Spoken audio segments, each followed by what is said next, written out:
It's that coming up from the bottom. Day one, dollar zero type shit. The only thing I'm ducking is the graveyard. Really with the shit y'all niggas play hard.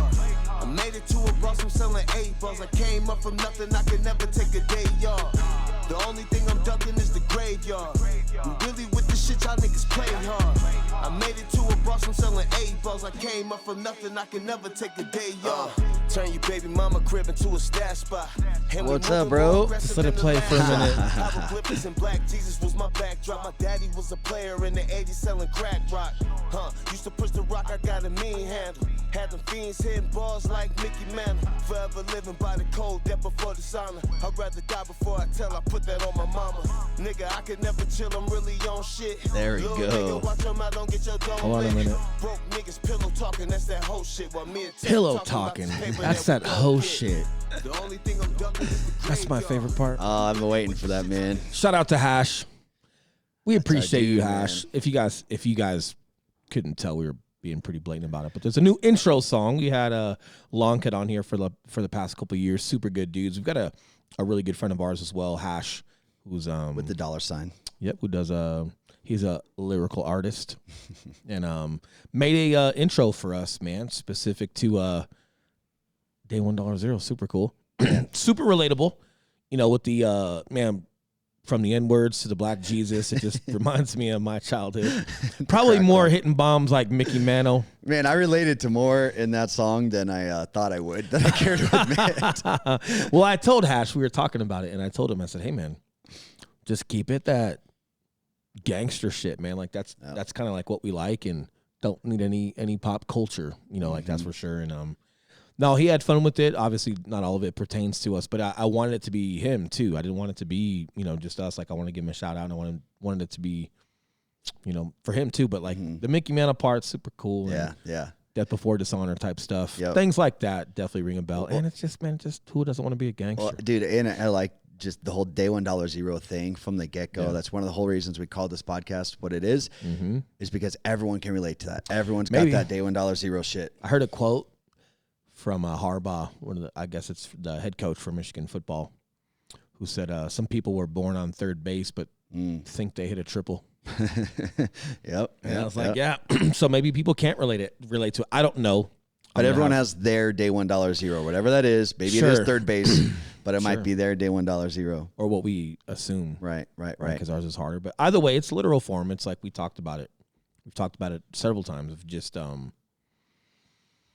our start, my start, what it looked like, and then how we still approach every day like it's Day $1, and that's fun. And I've just been thinking about that lately, man.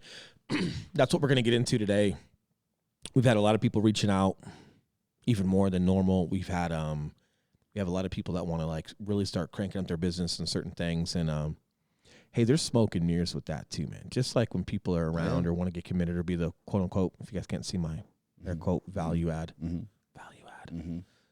when in reality, like it's just disguised handouts. Yeah.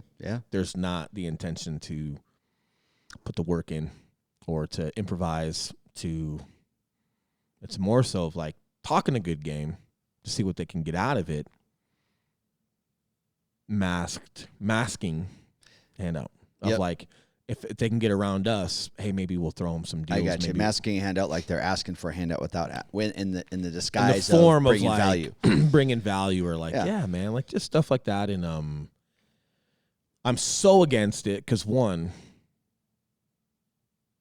I mean, this is what I talked about on Instagram. I think it was today or yesterday, but it was let me just read it so I don't misquote myself. Wouldn't that be a shame? Watching Asian guys fight on a balance beam. Sorry. I think it's this one here. Anything you birth in the midst of great pain means more to you. Yeah, I like that. You know, you said and that to me last night. Very reminiscent of just thoughts on our day one, man, and like just what it felt like to sleep in a pantry and the insecurities and the fears and the what ifs and the just being able to just quiet the mind and focus on what that next step was and staying focused on the process and being emotional about the goal at hand, not emotional about the process and you know, succumbing to your fears or pointing fingers or blaming a institution or blaming an organization or blaming another person for your obstacles, but just pushing through and embracing them too. Yeah. Like not just like tolerating or putting up with it or bearing it. When if you're really rock embracing bottom, it. you don't have a choice but to embrace them. Yeah. Yeah. Because it's you not embracing them is not going to change it. Right. You know, but it's still there. But what you learn. Yep. And I don't mean you need to be in a bunch of turmoil, a bunch of stress. Like, hey, maybe you can live with your parents while you're starting and they're financially supporting you. Like, that's cool too. There's nothing wrong with that. I think it's just identifying when you're starting something from the beginning and just taking pride in it, but also understanding, even if you haven't gone through it before, the value and the context you're going to have by starting there and not looking for shortcuts or for handouts, but just doing it the right way. And like, yeah, man, like you're going to take a lot more pride in the product you are as a person, the brand that you're building, and you're also going to take a lot of pride in who you let around your organization. And if you're skipping that process, you're going to have a hard time with allowing it to grow and having that foundation that's needed to really like sustain. You're cheating yourself, man. And you're cheating yourself out of, man, at like a basic level, like just happiness. Well, and here's the deal. You're cheating yourself. And guess what? Nobody's going to fucking do it for you. No. So even if you want these handouts or these shortcuts, anybody selling you that, I promise you, they are not building anything for you. You're not building anything. You work for them. So let's just use real estate. There's a lot of attractiveness around like Zillow leads, Realtor.com leads, Facebook leads, whatever it is. If you're going to go to a real estate team because they've got leads for you and, hey, we're going to teach you this and we're going to teach you that. And, you know, and you come here and hey, instantly you're going to have business. And hey, you work for that team. That team owner, he's paying however much money to buy those leads. You can call yourself entrepreneur. You can whatever you want all day. Lie. It's not for you. And he's not there to build you, right? Like anyone like in a traditional team like that, it is not desirable for that team leader to train you on how to be proficient, spend a lot of money and leads up front, and then making sure that your training and your continued training is adequate to make sure that you're converting on these leads. And then you show up to him one day and you go, hey, oh my God, I'm so amazing now that I want to go have my own team. No, that's not his goal. Okay. Like his goal is that you're there and you're not adequate at building a brand or building a business and you need help and you need leads because that guy's the top of the funnel or that girl is the top of the funnel that creates attention. And you are an employee disguised behind a 1099. That's okay. That is 1,000% okay. This is not a shitting on employees or whatever it may be. This is just understanding the awareness of, hey, what that is. And if anybody that's within that model, if they're telling you otherwise, it's a lie. But if you're in that model and you're completely aware of like, hey, this is my strength and this is what I'm good at and I have no business building a brand or I don't want that. That's my phase I'm right okay now. to be tied to this. Of course, that's okay. We've got friends that are huge in the leads, that are good dudes, that absolutely crush, that take care of their people, that pour into them. Nothing wrong with it. It's just more of understanding and identifying what things are. And like, it's the people that are within that then try to like create this image Yep. there's something else, right? And like, that leads me to my next point. This is all going to boil down to leadership here in a minute, if you bear with us. But my next point with that is when you don't know who you are, you depend on the rest of the world to tell you. And now you're empty. And now you're projecting. And you're trying to protect this reputation, right? So it's like, it's that, right? It's like, if you don't know who you are and you're not okay with who you are, you're in a system like that, but then pretending to be something else, right? And then what are you attracting? People are looking up to you because now they want to learn and they're new and they don't know any better, but to follow your bullshit, I don't know, right? Or you're projecting this image to people that maybe you want to relationships or whatever. But the bottom line is, if you're creating this other image that's not true to like what you're doing, you've just got to dive into like why you're not okay with just being what you are, being okay, and just owning that. You know what I mean? Like we had Marines that had no problem not being in leadership, did not want anything to do with it, right? They were just good at what they did, and that's what they wanted. And like, hey, there's some strength in that. You Huge, know, man, so it just massive strength. yeah, so it just comes down to that. And like, but I've been seeing a lot. I've been seeing patterns there. I've been seeing a lot of people kind of are coming into close contact with us, and boy, do I get excited, man. I give people benefit of doubt, and I get excited with humans. But it bottoms out. More times than not, people bottom out. 100%. 100%. And then pretty soon that becomes the expectation, and not the expectation, but rather it's just the Accepted. norm. Well, and then what's nice is that when we get these people, and we've had a few of these more than recently too, reach out where it's like, man, some guys have just been like, you know, some guys like in our downline that are just doing the shit that we talk about. They've been applying it and it's working, and they're coming to us and they're not asking for anything. They're just grateful for, you know, what we've been teaching them. And it's like, there's that side too. And it all comes with like clear and concise expectations, right? And this is where I want to talk about leadership today. And you said you had a couple things top of mind that you couldn't remember, which makes me feel like it's not top of mind. That's the exact Eli has a couple things that are opposite bottom of definition. mind. Eli's got his head up his ass today and can't figure out what he was thinking. But like with leadership, right? First and foremost, being adequate at a trade or a skill set, whatever your field is, that does not deem leadership. Okay, like Magic Johnson, I think, was hired to coach the Lakers or whoever, and it didn't even last 6 months. But one of the greatest basketball players that's ever been around. Okay, that's a direct correlation to being proficient at a skill set does not necessarily translate to leadership. However, it is a prerequisite.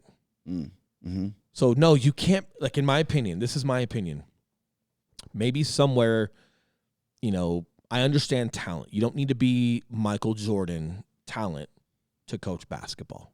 Clearly, a lot of football coaches, basketball coaches that are great leaders and have been extremely successful with leadership are not Hall of Fame players, but they did have a proficiency level of like varsity level high school into like most of them are collegiate. Excuse me, the least amount. Most are collegiate and professional. So no, they're not Hall of Famers as far as talent, but they're proficient. Does that make sense? Like, yeah, and 100%. I feel like that's a prerequisite for leadership. Like, you can't suck at a skill set or a trade. Like, let's use real estate. I don't necessarily have to be Hall of Fame level, top 1% worldwide in production to be a good leader within real estate. But if I'm not even in the top 20%,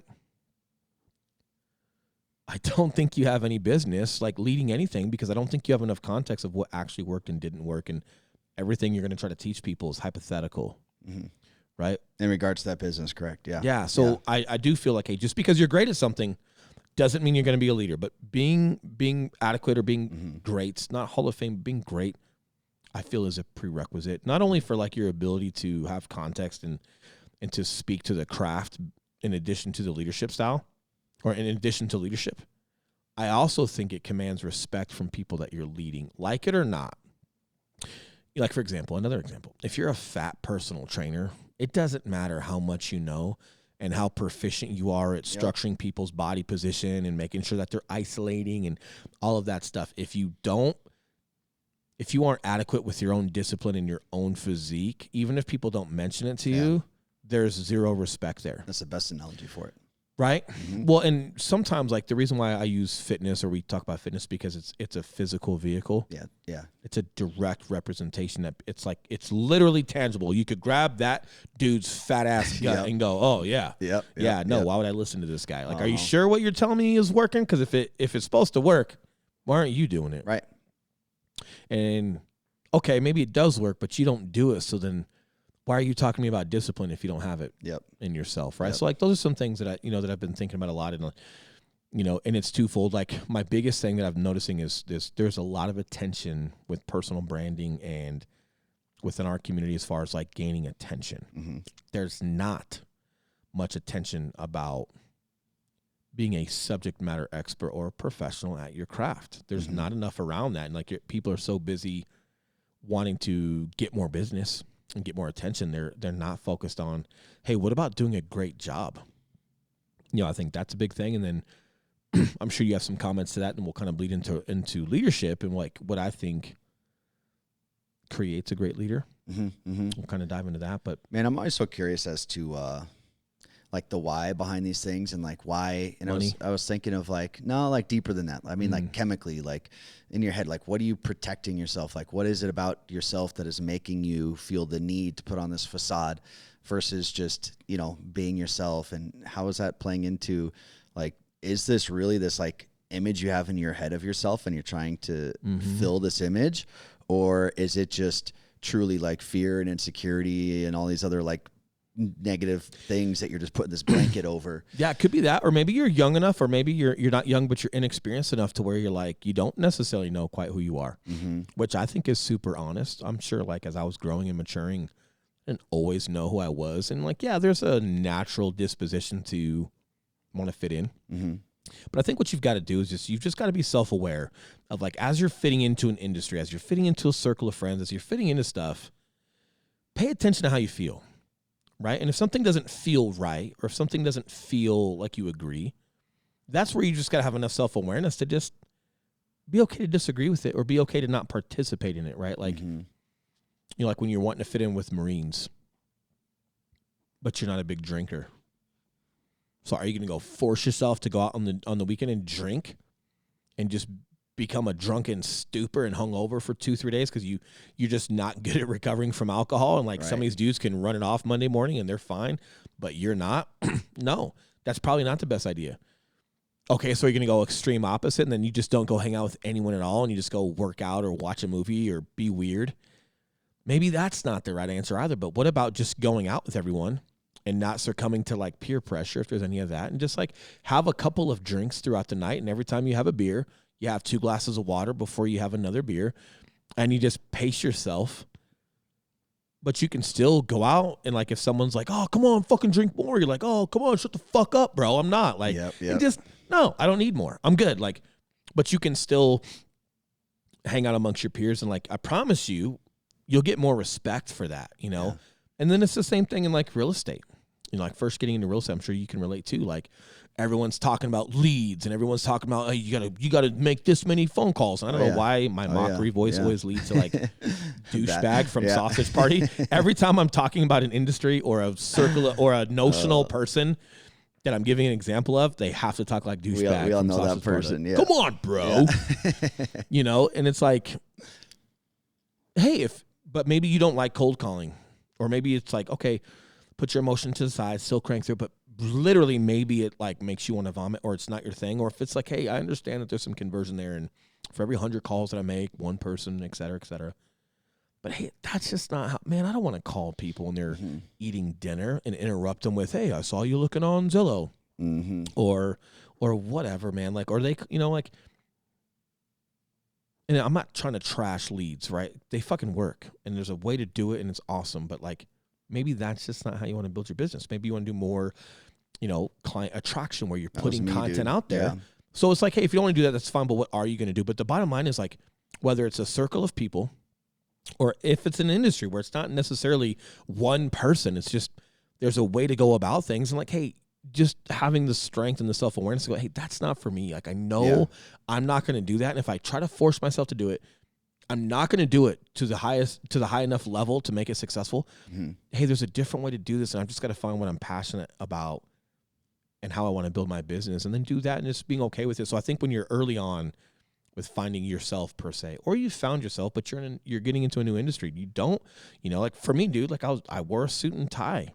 I didn't quite know. I wasn't even aware to like ask myself right away if this was me or not, because I was doing all I could to just try to learn. And I think there is, again, that disposition of like just kind of being a chameleon. Like you do go try to fit in because you think it's just part of it. Yeah, which honestly, I think in the beginning, from a blank slate, is not a bad idea. The problem is when people get stuck doing these certain things, or someone will teach them something one time, and then they think that's always how it is, and they just don't expand or try and grow from there. Which leads me to leadership. Yeah. Okay. If you're getting into an industry, and there's all this hype about someone that's going to mentor you. By the way, if someone's volunteering to mentor you, they're full of shit, bro. You're full of shit, bro. Okay? Like, any real mentor I've ever met, I've never seen them just give themselves away publicly as a mentor. Yep. Because that's not what that is, and that's not what it looks like. But let's get away from mentorship. That word's thrown around a lot. People have told me I'm their mentor, And I'm like, I understand what they're trying to say, so I don't take offense to it. I don't correct it, but I know better. Mm-hmm. And it's like, hey, if there has not been a certain level of exchange or conversation in that manner, Directly. yeah, like you don't get to proclaim me as your mentor. Yeah, like Because you're using the wrong word. the OnlyFans girl is not your girlfriend. You know, you're watching her What? online. The OnlyFans girl is not your Now girlfriend. you're going deep, bro. Now you're getting You know- sensitive, bro. They tell me all the time. I They know. call me babe all the time, bro. Hey, babe. Like, Oh, shit. you know, but it's that's a really powerful word, man. A lot of people get super romantic with their vernacular, Yeah. and I think it gets abused. And the word mentor, in my opinion, it gets abused. So when people have called me that, like in real estate, you're incorrect. I am not. There hasn't been a mutual exchange. There hasn't been this intimate outside of like everyone else that I'm teaching in real estate, where I've literally pulled you aside and poured more into you and talked about life or, you know, some ideals on certain things or different intuition pointers. And then you've also given back to me in some sense, because yes, when you have a mentor, it is mentor and mentee, but the mentee does pour into mentor. Yeah, And we can yeah. have a whole podcast on that. But the bottom line is that's the wrong word. What you're really saying is, hey, I look up to you, or hey, you're within my chain of command. Yep. You're my given me leader. value. Yeah. And at that point, yes, you are spot on. When you're getting into seeking leadership within an industry, within a circle, whatever it may be, they need to take the time to know and understand you. And one, first, commit that they would be an appropriate leader for you. And then secondly, understanding who you are and your skill sets, right? Because no, leadership is not putting everybody on leads and having everybody do 100 calls a day. Mm-hmm. No, it's not. Even the people that are okay to make calls, depending on that individual, there's going to be different ways to go about that approach to make that person successful at it. How you make calls and whatever you do, it's going to be different than how I approach it, right? Or maybe I'm not making calls at all, but you are. Leaders have to identify strengths and weaknesses in people. And like, yes, you got to be adequate at your weaknesses. You can't just let them go to the wayside. But you've got to lean in and triple down on your strengths, you know, for progress. And, you know, it kind of like reminds me of baseball. If you got a baseball coach trying to make everybody bat the same exact way, hold the bat the same way, put your feet in the same position, like it's not, no, man. Like some dudes naturally see the ball better from a different stance, from a different approach with their hands. And for whatever reason, man, like it works. Like, and you have to allow people's purity to bleed through and people's strength to bleed through. And then as a leader, identifying, hey, is someone leaning on something and it's a strength and it's good for them, or are they leaning on a comfort and it's not a strength, but it's a comfort, right? Like, let's use golf, okay? Like if you're in a chain of command for someone and they love to network, right? Like, oh, I'm going to all these networking events and I play golf twice a week. And no, I'm not speaking about any of my personal friends. For all you fuckers not. that are Of my course not. friends at golf and I got to hear about it, listen, I have other concerns about your decisions, but no, I'm not specifically talking to you. Or maybe I am. Will just hates fucking golf. I don't hate golf. He I just hate hates golf. 4 hours of nothing, Yeah. right? But it's because I don't enjoy golf. Yep, And if yep. I'm only playing golf for like business networking, there's like 19,000 other things I do super well that doesn't require 4 hours that other people also appreciate and we're successful. But again, this comes down to that. But when it comes to as a leader in identifying a strength and a comfort, it's a problem because if you have an agent or if you have someone that's like that loves to network and loves to go golf, but there's zero conversion that comes from it, it's like, hey, you're leaning on this whole social thing, your social network and being a social butterfly, but you're not good at it. Like, you acting look like you're busy. busy. You're acting like you're Yeah, busy, you're yeah. acting like you're busy. And you are busy. You're busy. You're just treading water. Yeah. Right? Like if you got into a pool and sales or your business is swimming laps and you're in the pool treading water, you're still working. You're just not going anywhere. There's no, right? So it's identifying strengths, weaknesses, discomforts, comforts, what's working, what's not working, and really understanding individuals. And hey, and by the way, just because they're not converting doesn't mean you pull them from their social network. It means you've got to, okay, that's where you're comfortable. I like that. But how can we alter that to where you actually start getting conversion? Like, why isn't your network converting it? Do they not respect you?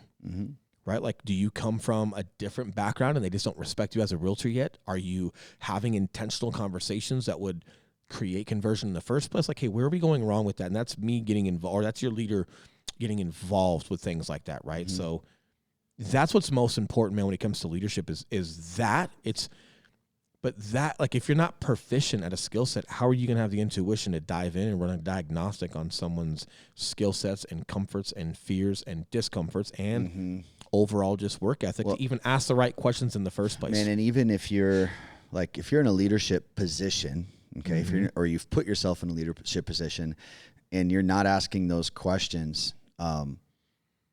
and you're having them do a system and they're all batting the same way, they're all doing the same shit the same way, like, you're a manager. And that's okay too. That's okay too. Yep. Managers are okay too. Like, you just have to identify what you are, because what you don't want to do is be a manager and you're trying to fill a leadership role, or you have the expectation of being in a leadership role, but you're management, right? And like, you see a lot of issues with that, like in corporate, because you'll have managers and then people above them are expecting them to like get the most out of their team and this and this and this, but then they restrict their ability to be creative or get outside of the framework to create production.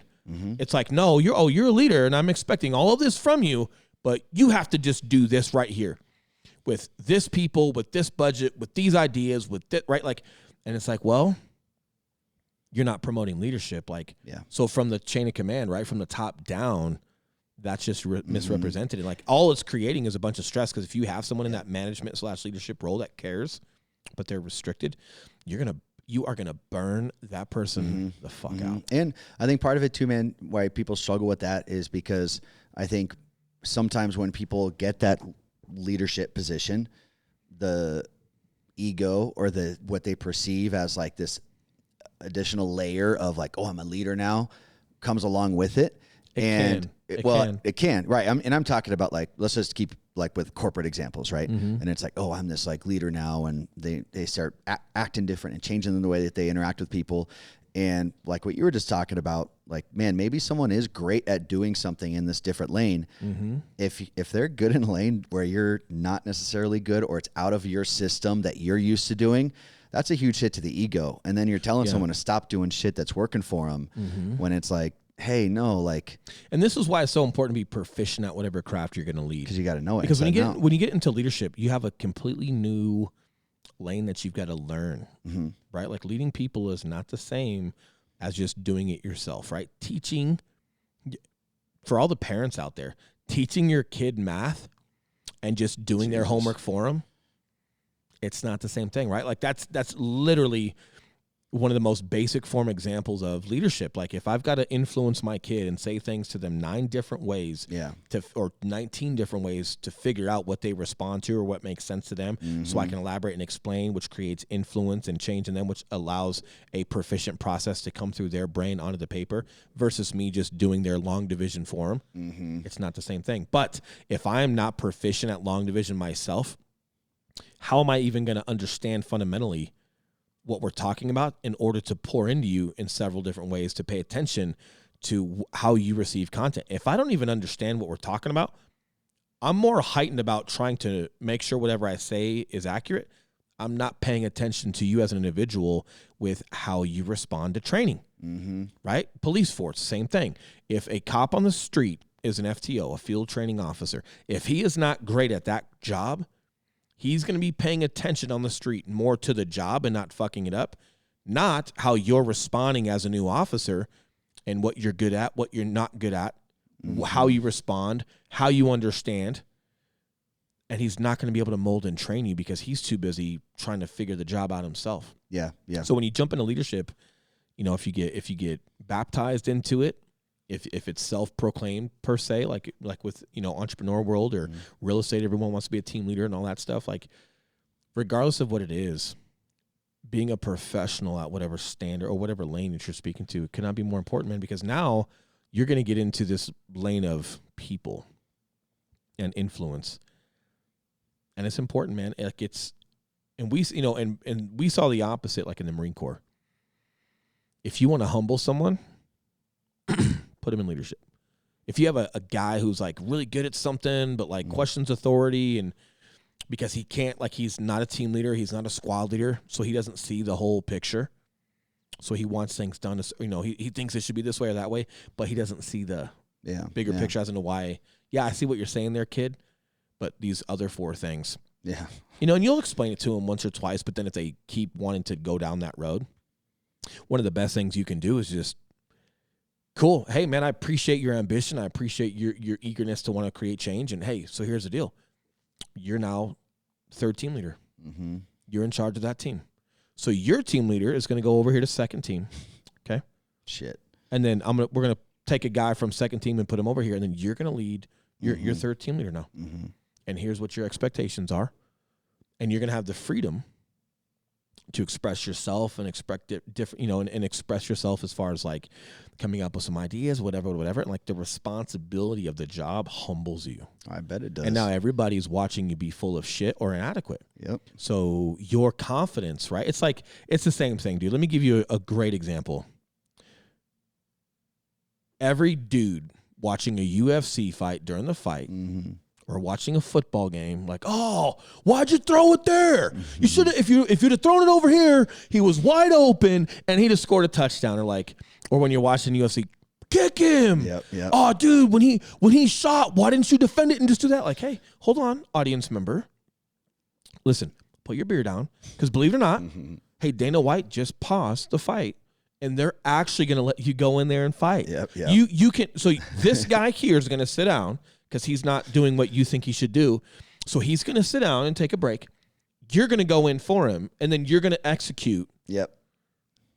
what he should do. Or even more, like when you go to like leadership, when you start bitching about a coach, like, oh, the Broncos lost the game because in the fourth quarter we started playing prevent defense and all safe and shit, and then Silly. it let them creep back up, and it's like, okay, hey, listen. Man, great observation. The Broncos called, and they're going to let you. You're in.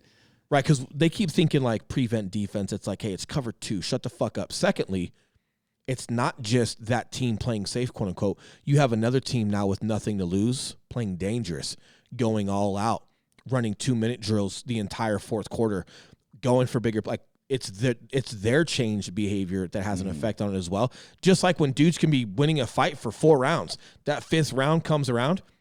Well, the guy who's won 4 rounds is super nervous. Yep. Okay? Yep. Because the guy who's won 0 rounds but hasn't been tapped out or knocked out, he's going to go in there with nothing to lose. He's not going in that 5th round to win the round. Winning a round and losing this whole fight 4-1 doesn't benefit him. He's trying to so put it now in. he doesn't give a shit about a knockout or a tap out. He's going to be smart, but he's coming at you in a different manner, which is dangerous, which no matter how many rounds you've just won, if you get fucking clipped, Yep. you're done. You can lose the fight. You can win all 4 rounds and 4 minutes or 3.5 minutes of the last round, and in the last 30 seconds, 10 seconds, 5 seconds, get knocked the fuck out, and you lost the fight, okay? Yep. It's that. So there's an element of the other team and where their motivation and where their risk factor comes in and with what they're doing. It changes the dynamic. But hey, you don't understand these things or believe me? Not a problem. You get to go head coach the Broncos next week. Okay? And they're going to literally listen to everything you say they should, and you don't get asked questions. You're going to go in there and you're going to go direct the Broncos, and the offensive coordinators and the defensive coordinators and the linebacker coaches and the players are all listening to you, and you're the one calling the plays. And but you don't know. That's right. You don't know the playbook. That's fine. You're going to call the style of play at minimum on how we approach this, and like, we'll see how it pans out. I bet you fucking drive this thing into the ground. Right? So with small unit leadership in the Marine Corps, you would give guys responsibility and it would humble them. But if they accept it in the right way, because, when guys have the energy to create change or want things to be different, it's like you can't shit on them. You got to understand, like, hey, young devil, you got some ambition in you. You just don't know how to articulate it, right? Like, you're young. We're training for war. I get it, right? So there's some quality in you. I've just got to figure out how to humble you. But if I can humble you, it will work, because that leadership role, like, man, you never learn more than when you're leading. But you've got to be proficient enough at certain crafts to lead. But, man, I never felt more sharp and prepared than when I was leading. 100%. And that's what I was going to ask is, like, did you ever see guys go into those roles and fucking excel? Yeah, because, like, and that's the other thing, like, as far as, like, leadership in the Marine Corps, and the leadership I was around was phenomenal. And the Marine Corps is huge on small unit leadership. You have to rely on the 17 and 18-year-olds being proficient, and you have to rely on them being small unit leaders at a team level, leading 3 to 5 guys. That's so crazy to think about that age. Well, what are you going to do, man? Like, these guys are going to war. Like, they have to be. You got to be proficient with leadership at all levels. This is not like your board of directors has to be good and everyone else can suck. No, man. Like, this has to be. It's impressive. Down to the point, man. Everybody has to be at it, right? So when you have those guys that are eager, that want change, like, and that's also just a big gun club, dude. You got to, like, as a squad leader, you got a young buck that's that. You have to be confident in yourself that you're better than that young devil at every single thing he can imagine. Yeah. Because now there is no ego thing. Now it's like you're just identifying his ambition. Yeah. You're identifying that he's just not able to articulate his frustration with composure. So he's doing it this way. Mm-hmm. But again, especially in the Marine Corps, if you're in leadership, but you're not good at physical training, like physical fitness, if you're not good at shooting, if you're not good at fighting, like, your subordinates that have ambition, that came to the Marine Corps for a reason, especially in the infantry community, they will not listen or respect you, period. But if you are good at those things with your physical fitness, with your shooting ability, with your tactics, right, like, they will. So if you are a professional at, with that as a sergeant, as a squad leader, and you see these young bucks that are acting out or getting frustrated or whatever, it's like, you know what that is. Mm-hmm. You can see past some of the quote-unquote ego or chip on the shoulder, and you can identify it. But lecturing him or bitching at him doesn't humble him. Right. This is where it's like you can use in training, not necessarily on deployment, but in training, you can promote them to a team leader position temporarily to just see how they respond. If they respond well because it humbled them, and now they're learning more, great, because what they are good at, they can bleed into other Marines. And if they have a capacity to learn more from you, well, now they're really listening to you because they have responsibility on them. Mm-hmm. So you kind of gave them what they asked for. Okay, Lance Corporal. Okay, PFC. You think it should be done this way and done that way. Like, hey, you know what, man? And this is, you don't come across condescending to them, because if you come across condescending, you give them the promotion, they think you got it out for them, and you're just, no matter what they do, you're going to fire them in front of everybody to make an example out of them. And that's not what that is. Mm-hmm. It's, hey, listen, you've got ideas, you've got ambition. Some of this shit's not what you think. But hey, let's roll. Put your money where your mouth is.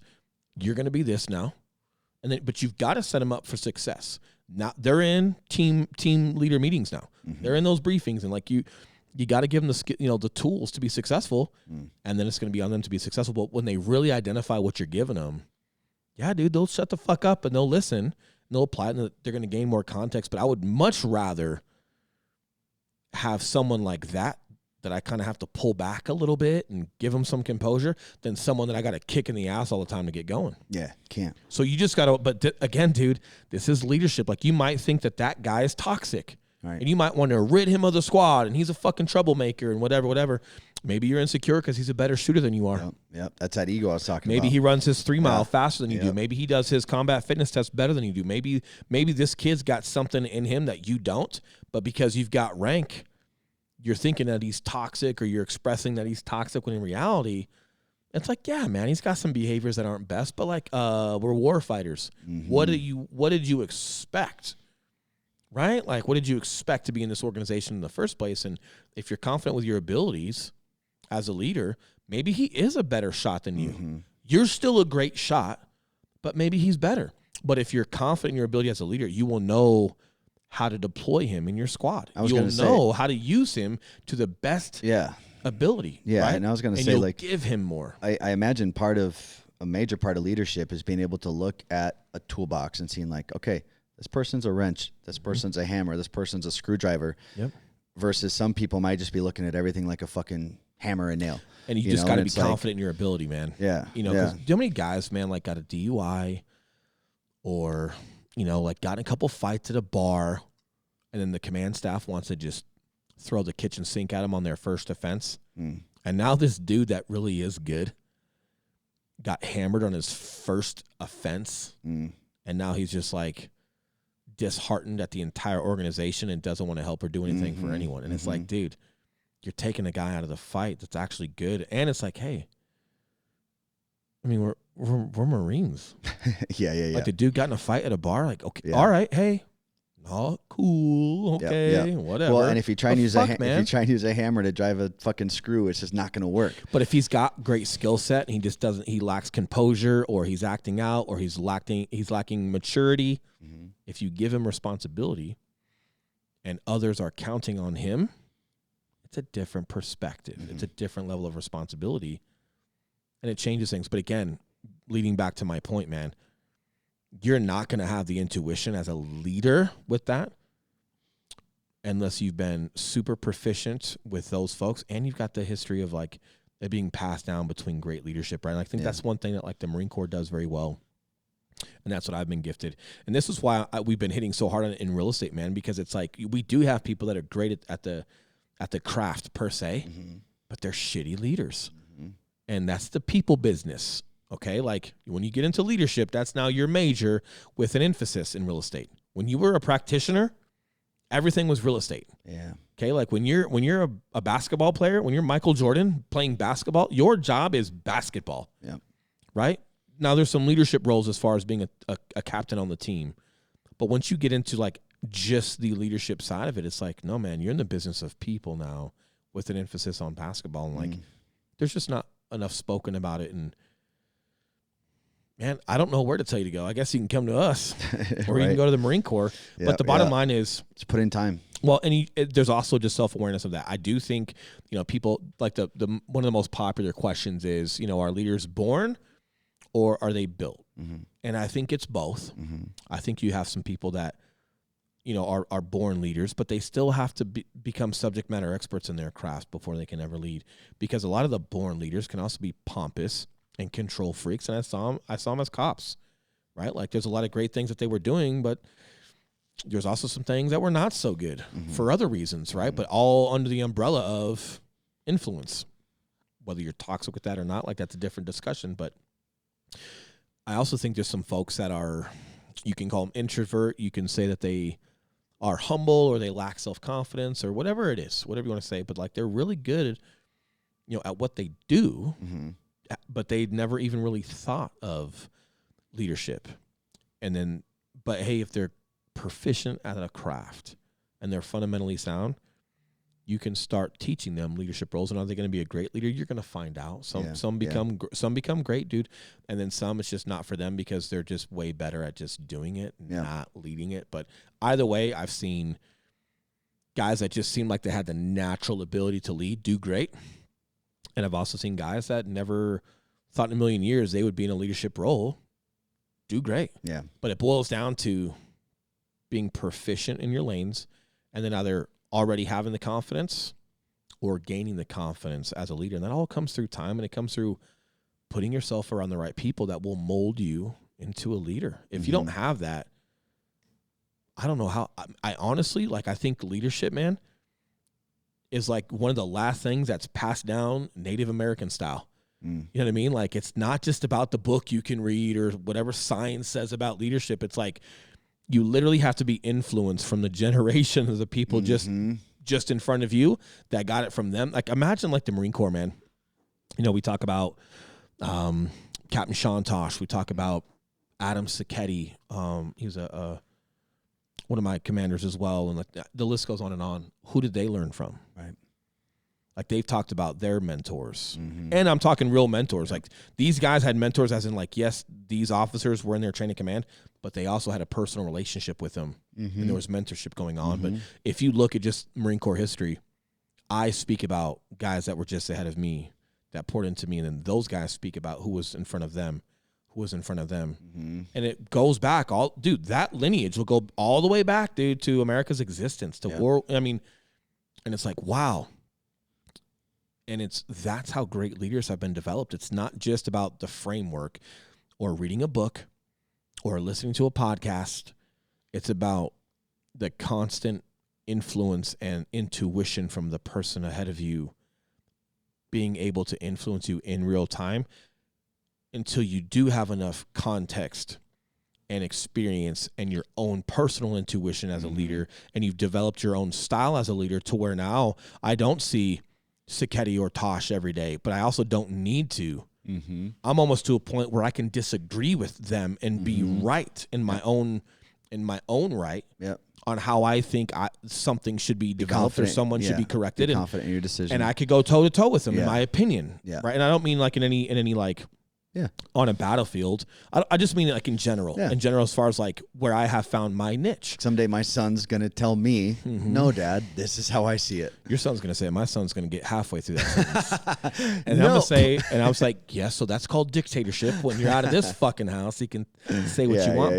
But it does come down to niches, right? Because, hey, maybe those guys are better leading on a battlefield or leading with fitness or with politics or with, admin, whatever it is. Like, hey, maybe my niche is brand and business or whatever it may be. But, I would be hard pressed, man, to take any credit on anything for anything I've helped you and I establish without giving credit to real leaders where I had real influence with consistent time and mentorship, right? Until I gained enough experience, which then led to my own intuition and my own style and confidence as a leader. You have to kind of come out of your cocoon with that. But if you're not getting that level of care, then where is it coming from? Yeah. Well, and that brings us back to our first point of just putting in the fucking work and the reps and the time, the amount of time that it takes to But this is why your fashion own circle ideals. but it's also why your circle is so important because my ideals, my style, my intuition has been influenced. If it were not influenced, I don't know where it would come from because I've been wrong. You see what I'm saying? Well, bro, like I've been wrong. Like I've had to mold my style. Dude, you've even watched me in the past several years change my leadership style when it comes to composure or poise or delivery. I guess it's not, I've always been composed. Even if I was mad at someone and they look, like they think I'm it's mad, evolved though. It's evolved. what they think is like a 10. Yep. I'm probably at a 4. Yep. So they just don't have enough context of me of like when I'm really mad. And even if I'm like out of control in your mind, I might be completely in control, intentionally throwing a whiteboard across the room because I know the reaction I'm going to get from that. So that looks like it's completely out of control. Yep. No. In my mind, this is super intentional. I'm doing something because I know that's one thing. the impression I will leave. I've always known that about you. But that's also been great skill sets or great delivery, or not great's the wrong word. It's also been a delivery that has been useful in certain atmospheres. I'm in real estate now. I'm a soccer mom. Okay, like some of that delivery will actually just make people leave because it's so abrupt. It's so knee-jerking.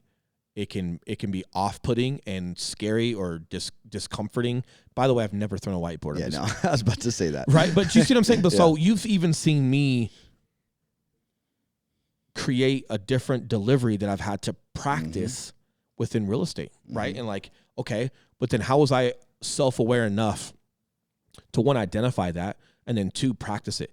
Because of how much influence I've had from real leadership in my life, I've been given fundamentals where like it doesn't matter what industry I go into, I'm going to be able to adapt as a leader. But also, you didn't see me flood into a leadership role until I was 34 deals in and we were top 1%. Then I opened my fucking mouth, right? So it's also like I've also got the self-awareness of I know that if I go into a different industry, I need to be at this level of proficiency before I even open my mouth as a leader. I got the leadership thing. If I can learn the craft and be great at it, I can lead it because I've done leadership for so long. But it's the self-awareness and the ability to make adjustments and then consistently practice it. But like, dude, I got that from my leadership. I've been wrong. I've chosen to go aggressive in a moment that did not solicit the response I thought it would. It gave me the opposite. And then I've had a leader sit me down and go, hey, I know where you were going with that because I know you, but here's why it didn't work. And here's why doing something like this in the future would be better. But they're around me enough to where they know me. They knew my intention and why I was responding a certain way. which gives them enough to be able to critique it Mm-hmm. in the first place, right? Like there's so much relationship around Dude. becoming a real leader from real lineage, man. Yep. Not some carbon copy. I got a certificate I read a book. from this online course that says Yeah. I'm now a leader in real estate. Fuck you, bro. Yeah. Because there's no such thing as a leader in real estate. Yeah. Okay? You lead people and you have an emphasis in this lane over here. Mm-hmm. And if someone's giving you a certificate and it costs money to go online and the shit was multiple choice or some bullshit, get the fuck out of here. Yeah. Not Yeah. good, man. Yeah, it's true. So it's like, okay, Will, great points, right? Now that he's off his I'm off my soapbox, right? Well, where the fuck do we find that? Like, I get it. I know, but this is why we're going so hard in the paint with agent attraction and Yeah. throwing events once a month and doing private. We're getting back to private Facebook groups and private Zoom calls where we can pour into people and run Q&As and get involved in their It takes business. time, man. It So takes years. It's time. But I'll tell you one thing from my experience as a leader and my experience receiving influence from leaders. Your job as a subordinate, whether you're in a leadership role, so you're now a leader, or you are seeking to be a leader one day, if you aren't putting in the work, leadership doesn't have enough consistency with you to be able to mold anything. Mm-hmm. Okay? Like if there's just not. Mm-hmm. There's just not. Like your one job is you got to be putting in the work with everything that they're talking about. Because if there's cracks there, we won't know if you're getting a positive result for something or not, or if it was on accident. Like, you know, like someone that makes a cold call and they get a listing out of it within their first 5 calls. They might think that that's just the secret sauce. Nope. And they're not prepared for what's ahead, and then they're not consistent with it. Or if they now have this like false expectation that every 5 calls you're going to get one, it's a problem. So the bottom line is, like, if you're seeking leadership, mentorship, whatever you want to call it, you have to be committed to the consistency, and you have to be committed to being open-minded. You have to be committed to receiving it. Mm-hmm. And this is the one thing that's bothered me in real estate. I guess I can't say with people within real estate, or just not even that, the civilian side. I have been sought after by people for quote unquote mentorship. And then we go over everything that they're doing or whatever it may be. And I give them tasks, and then they pick and choose what they want to do. Mm-hmm. And it's like, look, here's the deal. You can do that, but don't fucking come back here. Don't come back for advice. Don't come back for mentorship. And then you're picking and choosing what you're doing. Mm-mm. No, like you've got to be 1,000% committed, especially if you're soliciting for it. If I'm throwing unsolicited advice at you and it's not for you, tell me to get fucked. If you believe in a leader, Not a man, problem. you should be dying for that information and dying to execute on exactly how they Well, deliver it. And what you don't understand is, like, guys that are getting to a successful level, like, why do you think a lot of this shit still, even in real estate, bro, how to really become successful? It's not out there. You can go buy a course on the 12 steps of this, the 5 steps of that. Why aren't everybody buying these courses successful? Half of it, or a lot of it's because people aren't putting in the work on those steps. The other half is, I don't care how many times you go through that course, you're missing the intuition and the judgment calls within these scenarios that are being discussed in the actual course. Okay? Yep. It's like hitting fucking speed bags and heavy bags as a boxer. You're missing the fight. And until you're in the fight and feeling things and having that coach walk you through things in real time during the fight, it's not irrelevant. You're just not going to get the same level of production. And here's my strong opinion on, like, why things are still secret when it comes to success. Because with the little success that we've had, you and I'm already 10 times more careful. No, that's too strong. 3 times, 4 times more careful with my time now than I was 3-4 years ago. Yep. Guys that are winning, it's like, hey, they see everyone else, like, what they're seeking or what they want. And like, dude, to actually teach you everything and pour into you is exhausting. And I've got to commit just as much to you and learning you, just as much as you got to commit to me as your leader or your mentor, whatever you want to call it. And if it's not the right fit, or if there's even a little bit off, I'm not going to go pouring that much time on something when I can stay over here in my own lane and keep pouring into the people that are already established, and to just me doing my own craft. Yep. That's why. Yep. That's why, like, real successful people, you don't see them super public when it comes to actually giving you that type of influence. But yes, they'll make a course and they'll sell it to you. Now, does that mean courses are not good? No, not at all. They'll sell you a boot camp, or you can go onto their masterminds, once a month.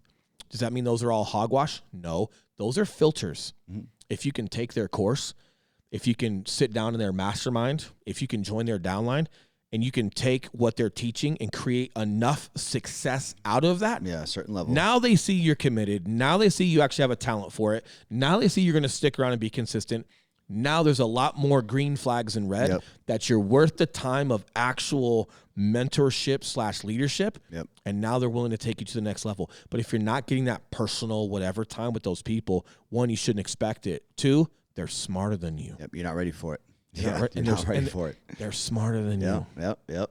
Okay, PSCs and Lance Corporals, you are not where your lead sergeant is. Yeah. He understands where you need to get before he even opens his mouth to you. Same thing in real estate. The guys that we get to talk to in real estate, one, we never called them. Mm-hmm. Two, once we did, we got an answer, but it was because of how loud we made a noise before we even asked for anything. And honestly, that was also to make sure that we developed like our own style and our own identity with what we were doing. And now we get influenced by others ahead, but we've shown a value add and that we're worth their time, and that being committed in that realm, they're willing to give that time. And the one, not the one thing, this is now like the fifth thing about real estate, especially like newbies, man, there's this impression that like people owe you something, right? Because you can go to any brokerage, you pay per month to be there, and you pay on your commission per deal or whatever your deal is to hang your license somewhere. So it's like, oh, cool, I'm this brand new person. I'm going to go interview all these places, and all of these places will take you because you pay to play. Mm-hmm. If you want to get around real leaders in real estate that are running large teams or that are running large networks, they don't need anything from you. You need them, and it's more about your willingness to be prepared with your mindset and your commitment than it is. And as a brand new agent, it's like, man, like you were saying, there's so much shit you need to learn before the real value I have to give even applies. Yeah. Yeah. Like the shit I have to say to you, like. But we're growing here in Denver. Like, do you know how many private messages I've got as far as like people telling, hey, I'm licensed and I'd love to like come by and like interview you, or like, hey, I would love to come by and like, hey, here's my number. Like, that's my favorite. People give me their number on Facebook, and I'm always kind. I'm always like, hey, congratulations on getting licensed. And, hey, if you have any questions for me, if you'd like to understand, like, from our perspective, how we choose to go about business, we can definitely sit down and schedule something. Have a great day. And I don't acknowledge your phone number, your email. Like, you're not going to get me to reach out to you, right? And like, this is also a thing about leadership.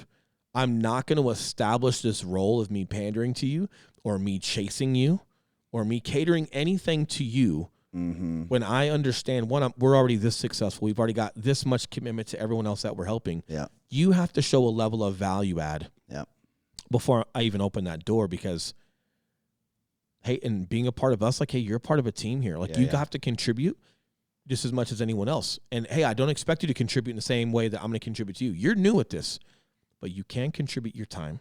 You can contribute your commitment. You can contribute being open-minded. You can contribute to acting on the teachables of what you're being coached with to go actually act out.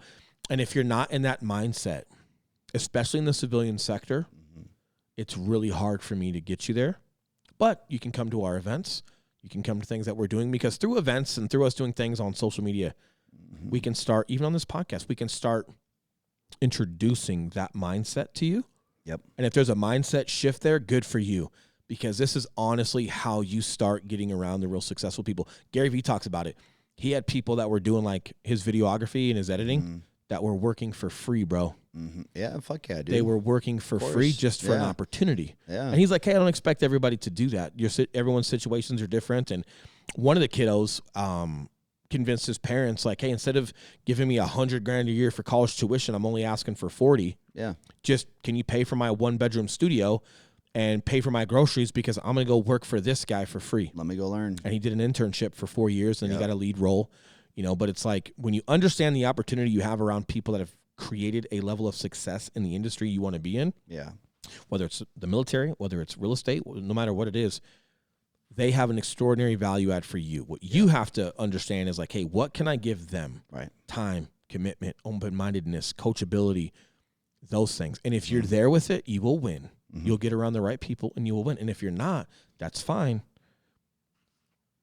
But I'm hard pressed to think that you're going to be at an adequate level that's respectable. Yeah. Yeah. I digress. Absolutely. Happy Friday. Oh, we're gonna go see Joe Rogan tomorrow. We are. Hey, Joe Rogan, motherfucker, because I know you listen to this podcast secretly. We're your favorite. Tulsa, Oklahoma, you fucking asshole. Like, you couldn't come to all year. You can't come to Colorado, but you're going to Tulsa, Oklahoma. So we're driving. Got listeners in Tulsa. He's Listen, in Madison man. Square Garden today. Well, and you bought me these tickets for my birthday. I did. Yeah. So you couldn't take me to Madison Square Garden. You'd take me to Tulsa. We ain't going to New York. We need vaccine Come on, cards man. and Like, all what that are you fucking talking- shit. Are you No. sure that's what it is, or you just We you ain't found fucking you with New found the York. best gift to give me at the cheapest rate We ain't possible? Like, fucking all with right, New York. I'm gonna give this guy Hell Joe no. Rogan, but Hey, these are like front row I'm seats, gonna bro. give- These ain't fucking cheap. I'm gonna give him Joe Rogan These are in anything Tulsa. but cheap. Like, oh, that's how you did it. Joe Rogan, I would take you in my fucking backyard. I would take you Listen. in Kentucky. I would take you wherever. You're Joe Rogan. When we make it one day, I'm gonna buy you a Ferrari or a Porsche, but I'm gonna buy you like the cheapest one. I would, please. Thank you. I love it. I appreciate All right, that, bro. Scratch that. I gotta find something else for us to do. Please. I'll buy you like the little Matchbox Porsche. How I about would love that. I know you Any- argue any everything. gift from you is For the sake of being on record, you. Yeah. No, man, it should be a lot of fun. Yeah. We're excited for that. We're gonna, do that super quick over the weekend, then we'll be back. I'll Yep. be talking in Arizona twice next week. Yep. Then we're back here, and then I will be speaking. I'll be opening up for Ben Newman at Empower Field for a real estate event, which will be yeah. super cool. Ben's a great dude. I'm a part of his speaking team, and that's a lot of fun.